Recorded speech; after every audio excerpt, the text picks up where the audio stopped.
رسله قال الله تعالى وتبارك في القرآن المجيد والفرقان الحميد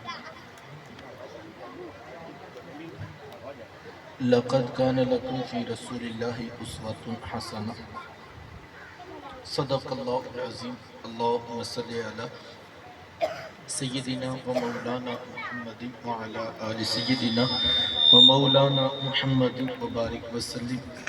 حمد و صلات کے بعد عزتوں کی مسند پر جلوہ فراز عالی مرتبت ذی وقار محترم محتشم علماء کرام اور واجب الاحترام ذوی الاحتشام برادران اسلام، السلام علیکم ورحمۃ اللہ وبرکاتہ۔ باتوفیق باری تعالیٰ مجھے اور آپ کو حضور علیہ السلام کے ذکر جمیل کی سعادت حاصل ہو رہی ہے۔ اللہ کی بارگاہ میں دعا گو ہوں کہ اللہ تعالیٰ میری اور آپ کی شرکت کا ایک ایک لمحہ قبول فرمائے اور قابل عمل باتوں پر توفیق عمل نصیب فرمائے۔ بیٹا اس کے نا ایکو آف کر دی، آواز دو بار آتی ہے، ایک ساتھ دی آواز کر، اللہ آپ کو جزا عطا فرمائے۔ یقیناً حضور علیہ السلام کا ذکر اہل ایمان کے لیے باعث تسکین ہے۔ جب کسی کے لبوں سے وہ اپنے یقیناً حضور علیہ السلام کا ذکر اہل ایمان کے لیے باعث تسکین ہے۔ جب کسی کے لبوں سے وہ اپنے آقا و مولا کا نام نامی اسم گرامی سنتے ہیں تو ان کے دلوں میں ایمان کی حرارت بڑھتی چلی جاتی ہے۔ اور ایسا ہو بھی کیوں نہ کہ میرے حضور علیہ السلام کا ذکر ہے بھی تو اتنا ہی میٹھا۔ آپ ساری دنیا کے شہد اکٹھے کر کے نچوڑ دیجئے، اتنا رس پیدا نہیں ہوگا جتنا ایک بار محمد کہنے سے پیدا ہوگا صلی اللہ علیہ وآلہ وسلم۔ یہ نام کوئی کام بگڑنے نہیں دیتا، یہ نام کوئی کام بگڑنے نہیں دیتا، بگڑے بھی بنا دیتا ہے نام محمد صلی اللہ علیہ وآلہ وسلم۔ تو یہ میری اور آپ کی خوش قسمتی ہے، یہ میری اور آپ کی فیروز بختی ہے کہ اللہ تعالیٰ نے مجھے اور آپ کو حضور علیہ السلام کے ذکر کی توفیقات عطا فرمائی ہیں۔ میں اپنے میزبان عالی مرتبت سے لے کر شرکائے مجلس میں ایک ایک شخص کو ذکر رسول کریم صلی اللہ علیہ وآلہ وسلم کے انعقاد پر مبارکباد بھی پیش کرتا ہوں اور شکریہ بھی ادا کرتا ہوں کہ آپ نے اس کار خیر میں مجھے بھی سعادت عطا فرمائی۔ میرے بالخصوص دوست محترم ہمارے ساتھی ہارٹ اٹیک کا مجھے بتایا تو ایک دم دھچکا سا لگا۔ اللہ تعالیٰ ان کو حضرت کو صحت کاملہ عطا فرمائے، شفاء عاجلہ عطا فرمائے، ذکر رسول صلی اللہ علیہ وآلہ وسلم کی برکات نصیب رہیں۔ حضور علیہ السلام کی سیرت طیبہ کے کچھ پہلو آپ کے سامنے بیان کر کے بات مکمل کر لینا چاہوں گا، اس دعا کے ساتھ کہ اللہ تعالیٰ مجھے اور آپ کو قابل عمل باتوں پر توفیق عمل نصیب فرمائے۔ یقیناً میں نے عرض کیا کہ حضور کی سیرت ہی انسانیت کے لیے رشد و ہدایت کا روشن مینار ہے اور ہمیں تعلیمات پیغمبر سے ہی روشنی حاصل کرنا ہوگی۔ اللہ کے رسول صلی اللہ علیہ وآلہ وسلم جب ان کی ولادت ہوئی تو 7 دن تک اپنی والدہ حضرت آمینہ سلام اللہ علیہا کا دودھ پیا۔ 8ویں دن یہ اعزاز دشمن اسلام ابو لہب کی کنیز سویبہ کو حاصل ہوا۔ اس نے حضور علیہ السلام کو دودھ بھی پلایا اور دیکھ بھال بھی کی۔ یہ چند دن کا دودھ تھا، یہ چند دن کی ہی دیکھ بھال تھی، لیکن میرے آقا نے سویبہ کے اس احسان کو بھی پوری زندگی یاد رکھا۔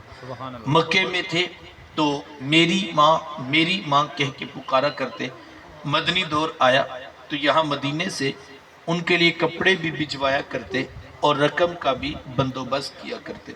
یہ ہے شریعت، یہ ہے سیرت جو میرے حضور لے کر آئے۔ میرے حضور تشریف فرماتے صحابہ بیٹھے تھے کہ دور سے ایک بوڑھی خاتون کو اپنی طرف آتے دیکھا۔ آقا کریم علیہ السلام کی نظر پڑی تو میرے حضور اٹھ کھڑے ہوئے، میری ماں پکارتے ہوئے اور دوڑ لگاتے ہوئے ان کے قریب پہنچے، پھر کندھوں سے وہ چادر اتار کر نیچے زمین پر بچھا دی جسے میں اور آپ کائنات کا قیمتی اثاثہ سمجھتے ہیں۔ اپنی والدہ کو اس چادر کے اوپر بٹھایا، کان لگا کر گھنٹوں ان کی باتیں سنی، اور جب وہ بوڑھی خاتون خود اٹھ کر واپس جانے لگی تو کسی نے راوی سے پوچھ لیا یہ آنے والی خوش قسمت خاتون کون تھی کہ حضور علیہ السلام نے کندھوں کی چادر ان کے قدموں کے نیچے بچھا دی؟ تو بتانے والے نے بتایا کہ تمہیں نہیں پتا، یہی تو حضور علیہ السلام کی رضائی والدہ حضرت حلیمہ سعدیہ سلام اللہ علیہا تھی۔ سگی ماں تو سگی ماں ہوتی ہے، میرے حضور علیہ السلام نے تو دودھ پلانے والی ماں کو بھی اتنی عزتیں عطا کی۔ ماں باپ کیا ہوتے ہیں یہ زمانے کو میرے حضور علیہ السلام نے آ کر بتلایا۔ آپ جانتے ہیں آقا کریم علیہ السلام تشریف فرماتے کہ ایک نوجوان حاضر خدمت ہوتا ہے اور آ کر عرض کرتا ہے کہ حضور جی میں جہاد پہ جانا چاہتا ہوں، یعنی میں یہ چاہتا ہوں کہ میں ہاتھ میں تلوار پکڑ کر دشمنان خدا اور رسول کے اوپر ٹوٹ پڑوں اور اس راہ میں اپنی جان جیسی متاع عزیز پیش کر دوں۔ اتنے بڑے کام کی آنے والا اجازت طلب کرتا ہے۔ میرے حضور کیا فرماتے ہیں؟ احی والدہ کا، کیا آپ کے ماں باپ زندہ ہیں؟ قال نعم، جی حضور زندہ ہیں۔ قال ففیہما فجاہد، فرمایا جاؤ ان کی خدمت کرو، یہی تمہارا جہاد۔ ماں تڑپ رہی ہو، بیٹا جہاد کرے یا تبلیغ، اللہ کا قرب نہیں ملے گا جب تک ساتھ میں ماں باپ راضی نہیں ہوں گے۔ ماں باپ کو اس قدر اہمیت حاصل، اس سے بڑا مقام و رتبہ شان و منزلت کیا بیان ہوگی کہ یہاں تک فرما دیا کہ جس کا باپ راضی ہے ہم ضمانت دیتے ہیں اس کا عرش کا رحمان بھی راضی ہے، اور جس کا باپ ناراض ہے اس کا عرش کا رحمان بھی ناراض ہے۔ کائنات کی قیمتی متاع جنت تھی، کھینچ کر کے ماں کے قدموں کے نیچے بچھا دی۔ مجھے بتائیے گا ماں باپ کو یہ رتبہ، یہ مقام، یہ عزت، یہ شرف کہاں سے ملا؟ جواب دو لفظی ہے، یہ فیض ہے آمینہ کے لال کا، یہ فیض ہے میلاد والے آقا کا۔ اللہ کے رسول صلی اللہ علیہ وآلہ وسلم نے ماں باپ کو یہ رتبہ، یہ مقام، یہ عزت اور یہ شرف عطا کیا۔ بیٹیاں کیا ہوتی ہیں یہ زمانے کو میرے حضور علیہ السلام نے آ کر بتلایا۔ آپ جانتے ہیں آقا کریم علیہ السلام کی تشریف آوری سے قبل معاشرے کی حالت انتہائی دردناک تھی۔ جب کسی شخص کو یہ خبر دی جاتی کہ اس کے ہاں بیٹی نے جنم لیا ہے تو شرم سے اس کا منہ کالا ہو جاتا۔ عزت اور آبرو بچانے کا ایک ہی راستہ ہوتا کہ ظالم باپ ماں کی ممتا بری گود سے پھول جیسی بیٹی چھینتا، گڑھا کھود کے دھکا دے کر اوپر مٹی ڈالتا۔ اگر کوئی باپ اتنا ظالم، اتنا سفاک تھا تو وہ اس قابل تھا کہ معاشرے میں سر اٹھا کر جی سکتا ہے، اور اگر کسی کے ہاتھوں میں اتنی سکت نہیں کہ اپنی زندہ بیٹی کا گلا دبا سکے تو اس قابل نہیں تھا کہ معاشرے میں سر اٹھا کر جی سکے۔ یہ عرب معاشرہ ہے جس کو قرآن مجید فرقان حمید نے بھی بیان کیا ہے۔ وہ عملاً بیٹیوں کو ذبح کیا کرتے اور بہنوں کو زندہ درگور کر دیا کرتے۔ جس دور میں بیٹی ذبح کی جا رہی تھی، جب بہن زندہ درگور کر دی جاتی، میرے حضور اس دور میں کلمہ حق بلند کیا، بیٹیوں کو ذبح کرنے والوں سن لو، فاطمہ تو بدعت منی، میری فاطمہ تو میرے جگر کا بھی ٹکڑا ہے۔ یہ کلمہ محبت بھی ہے، یہ کلمہ جہاد بھی ہے۔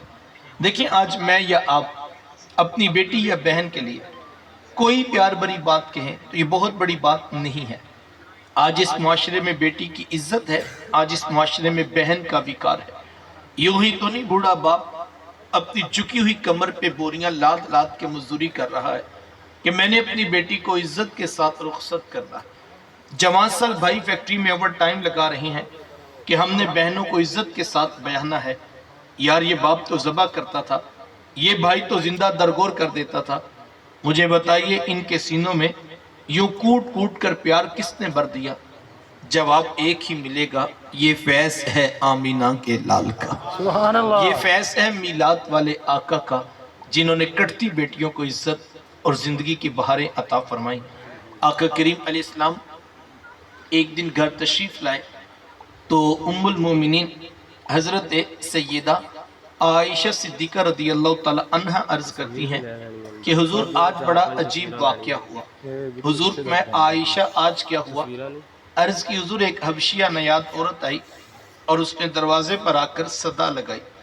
میں نے گھر میں تلاش کیا کہ کوئی چیز مل جائے تاکہ میں سائل کو صدقہ کروں۔ تلاشِ بسیار کے بعد مجھے صرف ایک کھجور ملی اور میں اس کو وہی صدقہ کر دیا۔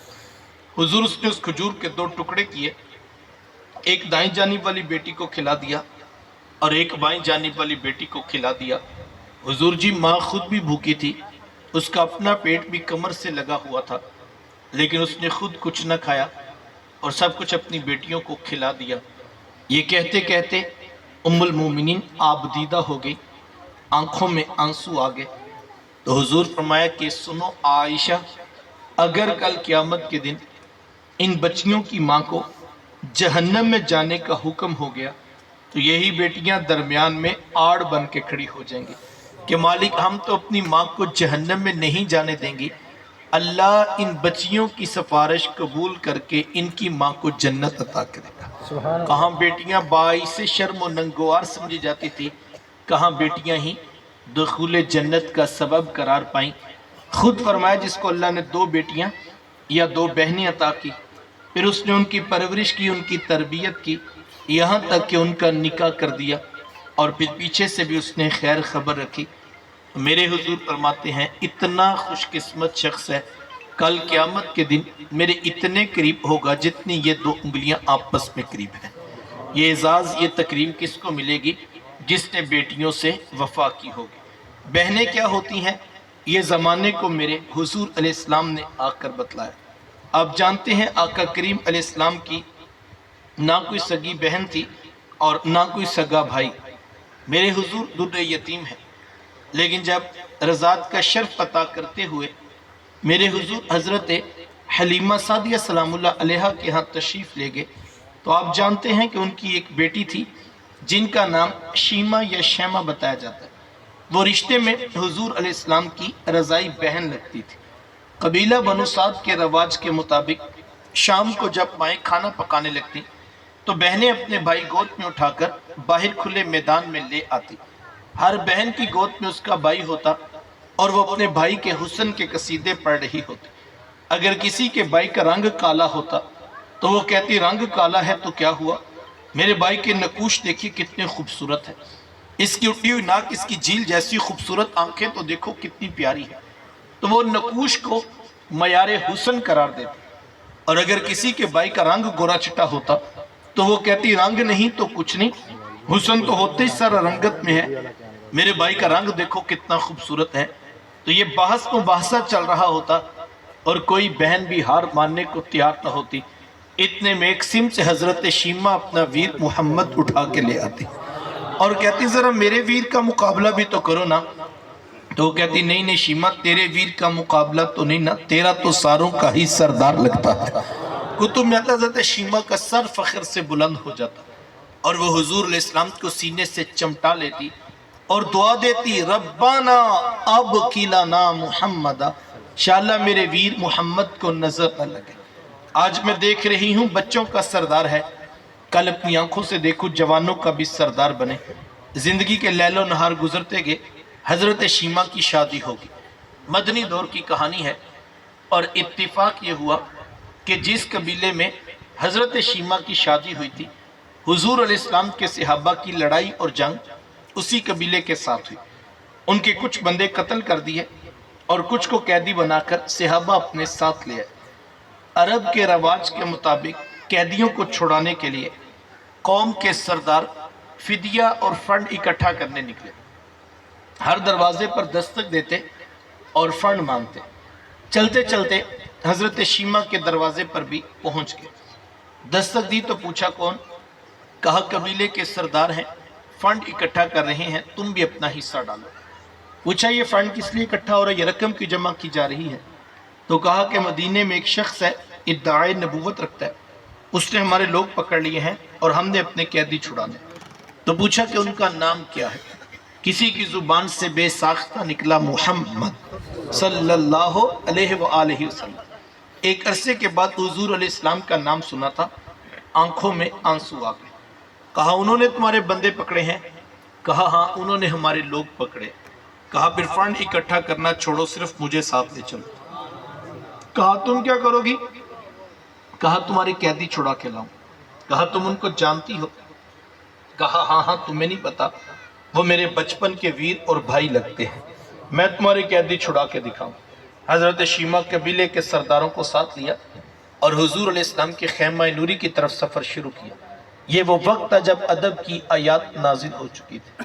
خبردار، میرے رسول کی آواز سے آواز بھی اونچی نہ کر، ورنہ زندگی کی ساری کمائی غارت کر دوں۔ صحابہ ننگی تلواروں سے در حبیب پہ پہرا دے رہے۔ حضرت شیما اس خیال سے کہ میں تو اپنے بھائی کو ملنے جا رہی ہوں، جب آگے بڑھنا چاہا تو پہرے داروں نے تلواریں سونت لی۔ رکنا گوارا کی، تو گھر بیٹھے بھی پیغام بھیج دیتی، میں محمد تیرے کہنے پہ ہی ساروں کو چھوڑ دیتا۔ زمانے کو عملاً بتایا دروازے پر بہن کا آنا کتنا معتبر، پھر چند جوڑے، کچھ گھوڑے، بہت سارا ساز و سامان، اور میرے حضور خود بہن کو چھوڑنے کے لیے دروازے تک تشریف لے آئے۔ صحابہ نگاہیں نیچی کیے، حضور علیہ السلام کے ادب میں کھڑے تھے کہ حضور، میں صحابہ میں جب بھی قیدی چھوڑتا ہوں پہلے تم سے مشورہ کرتا ہوں، آج پہلا موقع ہے، میں قیدی بھی چھوڑ رہا ہوں اور میں نے مشورہ بھی نہیں کیا ہے۔ عرض کی، اے بندہ نواز، آپ مالک کل کائنات، آپ جو چاہیں کریں، ہم کون ہوتے ہیں بھلا درمیان میں مشورہ دینے والے؟ لیکن حضور جی اتنا تو بتائیے، آج کون سی خاص بات تھی کہ آپ نے مشورہ بھی ضروری نہیں سمجھا؟ حضور، میں صحابہ، آج میرے دروازے پر میری بہن آتی تھی۔ زمانے کو عملاً بہن کا رشتہ میرے محبوب علیہ السلام کی دہلیز سے ملا ہے۔ توجہ چاہوں گا، وقت سمٹ رہا ہے۔ جس دور میں بیٹی ذبح کی جا رہی تھی، جب بہن زندہ درگور کر دی جاتی، جب ماں جیسا رشتہ بھی منڈیوں اور بازاروں میں بک جاتا تھا، اس دور میں بیوی کی کیا حیثیت ہوگی؟ جبکہ آج کی اس تہذیب یافتہ دور میں بھی کچھ لوگ بیوی کو پاؤں کا جوتا خیال کرتے۔ یہ زمانے جاہلیت کی بات ہے۔ آقا کریم علیہ السلام نے ازواج مطہرات کے ساتھ جو حسن سلوک کی داستانیں رقم کی ہیں، زمانہ ان کی مثال نہیں لا سکتا۔ کسی کو میرے حضور حمیرہ کہہ کے پکارتے، کسی کے لیے بکری کا بچہ ذبح کرتے ہیں اور گوشت کے مختلف ٹکڑے ان کی سہیلیوں کے ہاں بیچتے ہیں۔ حضور کثرت کے ساتھ حضرت خدیجہ الکبریٰ رضی اللہ تعالیٰ عنہا کا ذکر کیا کرتے۔ حضرت سیدہ عائشہ صدیقہ رضی اللہ تعالیٰ عنہ فرماتی ہیں کہ میرا جو ان سے رشتہ تھا ایک دن زبان سے بے ساختہ نکل گیا کہ حضور، اللہ نے آپ کو بہتر ازواج عطا کر دی اور آپ ابھی تک اس بوڑھی عورت کو نہیں بھولے۔ فرماتے پھر حضور کے چہرے پر جلال آ گیا اور حضور، میں اے عائشہ، مجھے خدیجہ کے بارے تکلیف نہ دو۔ جب پورے مکے نے میرا انکار کیا تھا، ایک خدیجہ تھی جس نے میرا اقرار کیا تھا۔ کہا میں انہیں کیسے بلا سکتا ہوں جب زمانہ میری مخالفت کر رہا تھا؟ خدیجہ اس وقت بھی میرے سے محبت کی دعوے دار تھی۔ فرماتے پھر میں نے ہمیشہ محبتوں کا اظہار کیا، اور یہی حضرت خدیجہ الکبریٰ رضی اللہ تعالیٰ عنہا ہیں۔ جب ان کا وقت آخر قریب آیا تو حضرت سیدہ فاطمہ الزہرا رضی اللہ تعالیٰ عنہا کو بھیجا اور کہا بیٹا جاؤ، جا کر حضور علیہ السلام سے چادر رحمت مانگ لاؤ۔ سیدہ حاضر خدمت ہوئیں اور آ کر عرض کی کہ میری والدہ چادر مانگ رہی ہیں۔ آقا کریم علیہ السلام نے چادر بھی اتار کر پیش کر دی اور ساتھ فرمایا بیٹا اپنی والدہ سے پوچھو یہ چادر کیا کرنی ہے۔ یہ کہتے کہتے میرے حضور بھی ساتھ تشریف لے آئے اور حضور، میں خدیجہ آپ نے چادر کیا کرنی ہے؟ عرض کی حضور، مجھے جو بخار ہے لگتا یوں ہے کہ جان لیوا ثابت ہوگا، میری آرزو یہ ہے کہ مجھے کفن ملے تو آپ کی چادر رحمت میں ملے۔ یہ حضور علیہ السلام کی سیرت کا کتنا بڑا حوالہ ہے کہ بیوی آرزو کر رہی ہیں اگر مجھے شوہر کی چادر میں کفن مل جائے تو یہ رب کے حضور میری بخشش کی ضمانت ہوگی۔ حضور علیہ السلام نے چادر بھی اتار کر پیش کر دی اور ساتھ تاریخ ساز جملہ ارشاد فرمایا، خدیجہ آپ نے تو صرف چادر مانگی تھی، لو اردتی جلدی لآتیتکی، اگر آپ مجھ محمد کی جلد بھی مانگ لیتی میں وہ بھی اتار کے پیش کر دوں۔ زمانے کو رشتوں کا تقدس میرے محبوب علیہ السلام کی دہلیز سے ملا ہے۔ صاحبو، یہ وہ محبتوں کا دین ہے، یہ وہ الفتوں کا پیغام ہے، یہ وہ جوڑنے والی بنیادی تعلیمات ہیں جو لے کر میرے حضور اس کائنات میں جلوہ فراز ہوئے۔ ہم نے حضور علیہ السلام کی آمد کی خوشی میں کمکمیں روشن کی، ہم نے چراغاں بھی کیا، ہم نے راہوں میں پھول کلیاں پتیاں بھی بچھائیں، ہم مٹھائیاں بھی بانٹ رہے ہیں اور ہم دیگے بھی پکا کر تقسیم کر رہے ہیں، اور ہم ایسا کیوں نہ کریں، خوشی ہے آمینہ کے لال کے تشریف لانے کی۔ تو حضور کی ولادت کی خوشی میں یقیناً یہ امور خیر باعث برکت ہیں، میں ان کی نفی نہیں کرتا۔ کوئی نادان ہوگا جو اس عنوان پر الجھ پڑے یا کوئی فتویٰ امت پر لگا دے۔ میں تو ایک سادہ سی بات کہتا ہوں، اور اگر سمجھ آ جائے تو شاید یہ ایک بات بھی کافی ہوگی۔ کیا خیال ہے یار، اگر حضور علیہ السلام کی آمد کی خوشی بھی نہیں منانی تو پھر کائنات میں خوشی بچتی کون سی ہے؟ خوشی ہوتی کیا ہے؟ خوشی کہتے کسے ہیں؟ اس کائنات کی سب سے بڑی خوشی یہ ہے کہ اللہ نے ہم جیسوں کو سونے محمد عطا کر دی۔ یہ کائنات عالم کی سب سے بڑی خوشی ہے، اور کاش کہ ہم اس کے اوپر غور کریں تو بہت ساری محبت کی راہیں خود بخود نکلتی چلی جائیں گی۔ تو یہ کمکمیں، یہ روشنیاں، یہ چراغ، یہ پھول، یہ کلیاں، یہ مٹھائیاں، یہ سب باعث برکت، لیکن یاد رکھیے گا یہ سب کچھ باعث برکت ہونے کے باوجود بھی یہ سب کچھ آغاز سفر ہے، یہ منزل نہیں ہے۔ منزل میرے حضور کی ذات ہے، منزل میرے محبوب کا پیغام ہے، منزل ان کی سیرت، منزل ان کا اسوہ نور ہے۔ ہمیں منزل کا سفر کرنا ہے، اور میلاد والوں کی منزل کیا ہے؟ میرے شیخ طریقت اپنے میٹھے لہجے میں کہا کرتے ہیں کہ بیٹا یہ نہ ہو کہ لوگ تم سے پوچھیں کہ تم کون ہوتے ہو اور تم پاسپورٹ سے مذہب والا کھانا نکال کے دکھاؤ، یہ دیکھیں اسلام کیا ہم مسلمان ہوتے ہیں۔ کہا نہیں بیٹا، نہ کسی کو پوچھنا پڑے، نہ کسی کو بتانا پڑے، تم دور سے آ رہے ہو، تمہاری وضع قطع، شکل و صورت، چال ڈھال، انداز معاشرت اتنا خوبصورت ہو کہ تم دور سے آ رہے ہو اور لوگ مسکرا کے کہیں وہ دیکھیے میلاد والے آقا کا امتی آ رہا۔ سبحان اللہ۔ نور آنکھوں میں تو چہروں پہ اجالے ہوں گے، مصطفیٰ والوں کے انداز نرالے ہوں گے۔ مجھے اور آپ کو سیرت کو اپنانا ہوگا، محبوب کے اخلاق، ان کی بتائی ہوئی باتیں، ان کے اسوہ نور کے اوپر عمل پیرا ہونا ہوگا۔ یہی مقصود میلاد ہے، یہی مقصود شریعت ہے کہ تم اس رسول کی اتباع میں آ جاؤ، اور رب کا وعدہ ہے اگر تم اس رسول کی اتباع میں آ جاؤ یحببکم اللہ، پھر اللہ تمہیں اپنا محبوب بنا لے گا، پھر اللہ رب ہو کے تم سے پیار کرے گا اور تمہارے گناہوں کو بخش دے گا۔ لیکن یہ تب ہوگا جب تم اور میں اتباع رسول میں جمع ہوں گے، اور اگر ہم معاذ اللہ اس رسول کی اطاعت سے انحراف کرتے ہیں تو پھر جو حالت ہماری اس وقت موجودہ نظر آ رہی ہے وہ کسی سے بھی مخفی نہیں ہے۔ ہماری ذلت، ہماری رسوائی، ہماری نقبت، ہماری جو ہے وہ تزلزل کی کیفیت اور مسلسل تنزلی کا جو ہم شکار ہیں، اس کی بڑی وجہ یہ ہے ہم تعلیمات پیغمبر سے بہت دور جا چکے ہیں۔ واپس پلٹنا ہوگا، سیرت کے اجالے، محبوب کی باتیں، ان کی اتباع، ان کا اسوہ نور، ان کے اخلاق حسنہ اور ان کے دیے ہوئے دین کی مطابقت میں جب تک نہیں آئیں گے نتیجہ حاصل نہیں ہوگا۔ ہم نے بہت کچھ دیکھ لیا لیکن حاصل کچھ بھی نہ ہوا۔ آئیے در حبیب پہ آئیے، آئیے در رسول پہ آئیے، آئیے سرکار دو عالم صلی اللہ علیہ وآلہ وسلم کی اتباع کو اختیار کیجئے۔ ان کی ہر سنت ہو ثاقب، جان و دل سے بھی عزیز، ان کی ہر سنت ہو ثاقب، جان و دل سے بھی عزیز، مصطفیٰ کی ذات میں یوں فنا ہو جائیے۔ اللہ مجھے آپ کو توفیقات عمل نصیب فرمائے۔ شدت کی گرمی میں آپ احباب جمع ہوئے، دوستوں نے دعوت پیش کی، اہل علم نے یہاں پہنچ کر جو ہے وہ سرپرستی فرمائی، سب کی کاوشوں کو اللہ قبول فرمائے۔ میرے میزبان عالی مرتبت محترم محمد عبد المجید مصطفی صاحب نے آپ کے علم میں ہوگا کہ یہاں پر قرآن مجید کی تعلیمات کو عام کرنے کے لیے فہم قرآن کلاس کا آغاز کیا ہے۔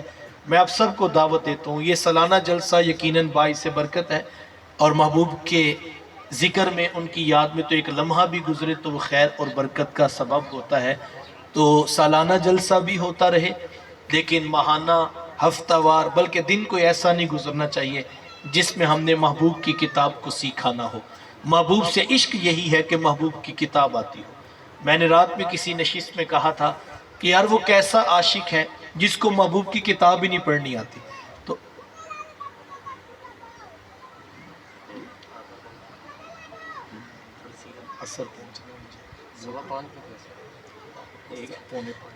اللہ سلامت رکھے، میں پھر کبھی انشاءاللہ حاضر ہوں گا چونکہ وقت کے دامن میں گنجائش نہیں۔ تو خیر میں بات کر رہا تھا کہ جو عاشق ہے اس کو محبوب کی کتاب تو آنی چاہیے. وہ کیسا عاشق ہے جس کو محبوب کی کتاب ہی نہیں پڑھنی آتی؟ یعنی ذرا میں اور آپ اپنے عشق کا جائزہ تو لیں کہ جس پیغمبر علیہ السلام کے نام پر ہم کٹنے مرنے کے لیے آمادہ ہیں، ہم سب کچھ اپنا قربان کر دینے کی جو ہے بات کرتے ہیں، اور یقیناً ایمان کا تقاضا بھی یہی ہے. لیکن کتنی عجیب بات ہو، کتنے افسوس کی بات ہو کہ ہم سب کے پاس محبوب کی کتاب کے 30 پارے موجود ہوں، ہزاروں آیتوں پر مشتمل محبوب کی کتاب ہمارے پاس موجود ہے، لیکن ہمیں اوپر سے دیکھ کر بھی پڑھنی نہیں آتی.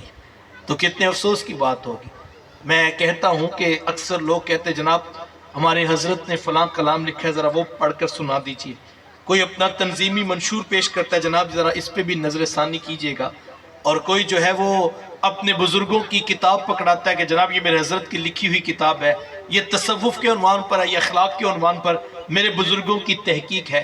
اور کوئی کہتا ہے یہ ہمارے حضرت، ہمارے مفتی صاحب کا مقالہ ہے، ذرا دیکھیے کہ انہوں نے پی ایچ ڈی کی ہے اس موضوع پر. میں سب نسبتوں کا قائل ہوں، میں کسی کا انکار نہیں کرتا، لیکن میں اتنا کہتا ہوں یار پیر کی کتاب پیش کرتے ہو اپنے مشہور شاعر کا. لوگ بعض کہتے ہیں مجھے ماں کی شان پڑھ کے سنا دیں، کوئی کہتا ہے جناب باپ کی شان پر بھی کچھ 2 لمحے لگا دیجئے، ہمیں وہ بھی کلام پڑھ کر سنا دیں. برکت کی باتیں میں نفی نہیں کرتا، یار کوئی یہ کیوں نہیں کہتا ہمیں سونے محمد کا کلام سکھا دے، ہمیں رسول کی کتاب سکھا دو، ہمیں مفہوم تو بتاؤ لکھا کیا ہے. وہ کیسا عاشق ہے جس کے دل میں تڑپ ہی نہیں ہے. میں یہ کہتا ہوں قرآن مجید کے اعجاز، قرآن مجید کے معجزات، قرآن مجید کے بتائے ہوئے اسلوب بیان، اس کی حقانیت، اس کی نورانیت، اس کی روحانیت کا تو جواب ہی کوئی نہیں. میں یہ کہتا ہوں کہ بہت ساری عظمتیں کہ لا ریب فی، اس میں شک نام کی شے کوئی نہیں، 100% سچ پر مشتمل یہ کتاب. لیکن میں کہتا ہوں یہ ساری عظمتیں، لیکن اگر پڑھتے پڑھتے کبھی قرآن پڑھتے ہوئے یہ خیال آ جائے کہ یار یہ وہ لفظ ہیں جو میرے محبوب کی زبان سے نکلے ہیں، اور 100% اصلی صورت میں. اور اللہ بھلا کرے علماء کا جنہوں نے زبریں زیریں اعراب لگا کر مزید آسان کروا لیا. اور میں اور آپ کوئی دن ایسا نہیں ہونا چاہیے، کوئی شام ایسی نہیں ہونی چاہیے جس پہ ہم نے محبوب کی کتاب بھی نہ پڑھی ہو. تو عاشق کا تو عشق یہ ہے کہ ہر لمحہ اس کو محبوب کی کتاب کی طرف دھیان رہے، اور اس کا لفظ اس کا حرف اس کو آتا ہو. تو میں تو مبارکباد بھی پیش کرتا ہوں اپنے نوجوان دوست کو، اور آپ کو بھی کہتا ہوں مستقل قرآن سیکھیں. بچوں کو ناظرہ سکھائیں. ان کو جب ناظرہ پڑھنا آ جائے تو یہ نہیں کہ ٹھیک ہے قاری صاحب کو مٹھائی کا ڈبہ دیا، سوٹ دیا اور کہا حضرت الحمدللہ بچے کی دستار ہم نے کر دی ہے، اور بچے نے 7 سال کی عمر سے اوپر سے روانی سے دیکھ کر پڑھنا سیکھ لیا. یہ برکت کی بات ہے، بچے نے 7 سال کی عمر میں سیکھ لیا تھا. لیکن یہ نہیں کہ کام ختم ہو گیا، بلکہ اب اس کو بتانا بیٹا اب اس کا ترجمہ، اس کا معنی، اس کا مطلب سیکھنا ہے، اور پھر اس کے بعد اس کے اوپر عمل کرنا ہے. اور جو قرآن کہتا جائے تم عمل کرتے جاؤ، دین بھی بہتر ہوگا، دنیا بھی اور آخرت میں بھی جنت کی راہیں نصیب ہوں گی. لیکن اس کے لیے محنت کرنا پڑے گی، اس کے لیے وقت نکال. میں کہتا ہوں خود قرآن مجید پڑھیں. آپ اردو ترجمے والا قرآن مجید لے لیجئے اور آپ خود روزانہ 2 آیتیں پڑھیں، 3 آیتیں پڑھیں، ترجمے سے پڑھیں. معنی مطلب الحمد سے شروع کر لیں. آپ جو معنی مطلب مفہوم سمجھ نہ آئے اس پر نشان لگائیں، جہاں سے سمجھ نہ آئے نشان لگائیں، جہاں سے سمجھ نہ آئے وہاں پہ نشان لگائیں. 15 دن بعد، مہینے بعد ہمیں خوشی ہوگی عبد المجید کہے کہ میرے گاؤں سے جناب 10 بندے آ رہے ہیں اور کچھ باتیں انہوں نے سیکھی ہیں، کچھ سمجھ نہیں آئی، تو آپ ذرا ٹائم دے دیں، میں ان کو لے کر آؤں گا اور ہم بیٹھ کر قرآن مجید جہاں جہاں سے سمجھ نہیں آئے وہاں سے سیکھ لیں گے. آپ کے شہر میں، آپ کے علاقے میں علماء موجود ہیں، اب وہاں پہ چلے جائیں. ہفتے بعد، 15 دن بعد ختم کے لیے بھی تو علامہ صاحب کو بلاتے ہیں نا، تو جب ان کو بلائیں تو کہیں حضرت اس بار آدھا گھنٹہ ہمیں زیادہ دینا ہے. میں نے قرآن مجید کے 3 رکوع پڑھے ہیں، 4-5 جگہوں سے مجھے سمجھ نہیں آیا کہ محبوب کی کتاب میں کیا لکھا ہے، مجھے ذرا محبوب کی کتاب سکھا دیجیے. اپنا سفر شروع کریں، قرآن سے جڑ جائیے. قرآن ہدایت کی کتاب. حضرت علی رضی اللہ تعالیٰ عنہ کے ساتھ حضور نے جب قرب قیامت کے فتنوں کا تذکرہ کیا کہ اتنے فتنے برپا ہوں گے، اتنے فتنے برپا ہوں گے، تو حضرت علی رضی اللہ تعالیٰ نے پوچھ لیا کہ حضور جی پھر بچنے کی صورت کیا ہوگی؟ کتنے دانا لوگ تھے یار وہ. 2 لفظی سوال کہ بچنا کیسے ہے فتنوں سے، حضور یہ بتا دیں، علاج بتا دیں، مسئلہ حل کیسے ہوگا. تو آقا کریم علیہ السلام نے فرمایا کہ علی اللہ کی کتاب قرآن مجید، جو قرآن سے جڑ گیا اس نے ہدایت پالی، اور جس نے قرآن چھوڑ کے کسی اور جگہ سے ہدایت لینا چاہیے علی اللہ اس کو گمراہ کر دے گا.